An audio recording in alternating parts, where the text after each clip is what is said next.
Hello, I'm here again with Bill, and I had some questions. They're talking about the foreclosures are spiking and the market going crazy. And I figure, okay, why not ask the best? Bill has experience in pre-foreclosures. And Bill, I was thinking, what are the steps? What do they need to do? Or if there's by any chance an opportunity to stop the foreclosures? Well, I'm glad you asked that. In today's market, it's really tough to sell a house like we were talking about.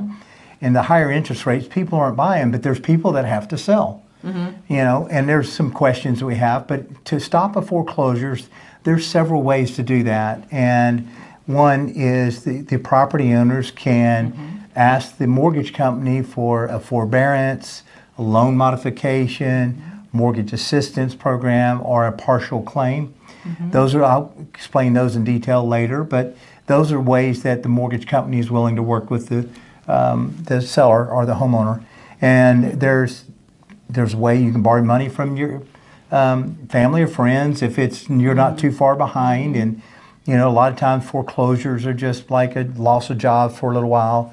Of course, we went through a long period of time during COVID. That's what's causing a lot of the foreclosures, and people either thought it was free money or didn't know the ramifications of the mortgage assistance program. And now they have, and it's not just $10,000 or $15,000 behind, but they're behind 30, 40, 50,000. I'm working with a client that's 3 years behind, and she owes over $140,000. Now we're going to do a short sale on that house, but that's the only way we can buy that house because it needs a lot of work. It has a lot of damage. Other than borrowing the money from friends and family, you can sell the house if it's depending on the numbers and working with the clients and how fast they have, how much time. I usually go through a series of questions for the sellers, because a lot of times what I hate to see that sellers do is they just write it down, don't know their options, and they lose all their equity or any money, and now they get foreclosed on, they have nothing. Yep. My goal is to help people get a fresh start, maybe relocated or whatever. So, my goal is to find a way or a solution for them. Another way is selling a house, obviously, on a short sale or subject to. And then I'm not an attorney and I don't play one on TV, but filing bankruptcy would stop the foreclosure. It's just knowing there's some other legal actions that you can do, but it gets costly. But it comes down to the basic questions that I ask sellers all the time about, are they going to be able to afford the house? What is the best option for them? And help them process that decision and do it quickly so they can make it quickly and be able to have more options if they have equity in their house. And they're just every month that interest rate goes up. I mean, the interest rates, but they get fees and everything else. So they're losing equity every month they stay in there and don't make a decision. Yeah, and it's so important to get that information, right? And, absolutely. And us as realtors, we need to be informed, because when someone is struggling, they want to sell the house, they're going to go and look for the realtor. But as a realtor, you can help them if you get informed, and all this information. It's amazing. I mean, knowing that you can for sure stop a foreclosure. Oh yeah, you can. And the mortgage companies are more now than willing to work with you. But if you have excessive amount of back payments a year, 6 months or a year, you can also get it put on the back of the loan.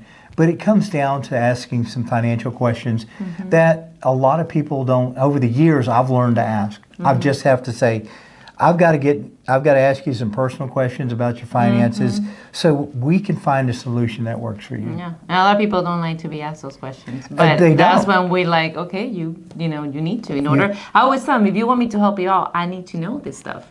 And a lot of people, they're ashamed. They don't want to talk. They're like, oh, embarrassed. But there is a solution. That's a good thing. There's a solution. It's just knowing who to go and who can help you out. Well, and I'll be totally honest. In the subprime, when everything went south, the lending stopped. There wouldn't, even if 7%, you couldn't get a loan. They weren't loaning anything because the subprime was such a debacle with the banking industry and how they did the loans back then. I even had a foreclosure, and I was an expert in it. And I got caught up in buying and fixing up houses when they shut the lending off. People were stopped buying, you know, and I didn't lose as much as a lot of people did. But I know that the process can be embarrassing, it can be challenging and discouraging and, you know, depressing.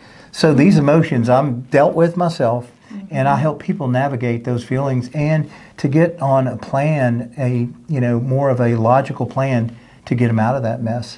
That's great. That's great. Thank you, Bill. You're welcome. This is a great information, and I'm sure we'll be talking about more things because you have a lot to share. Well, thank you. So I guess we'll see you for the next one. Absolutely. Until Thank then, you. have a Yes. great day and God bless. Bye, guys.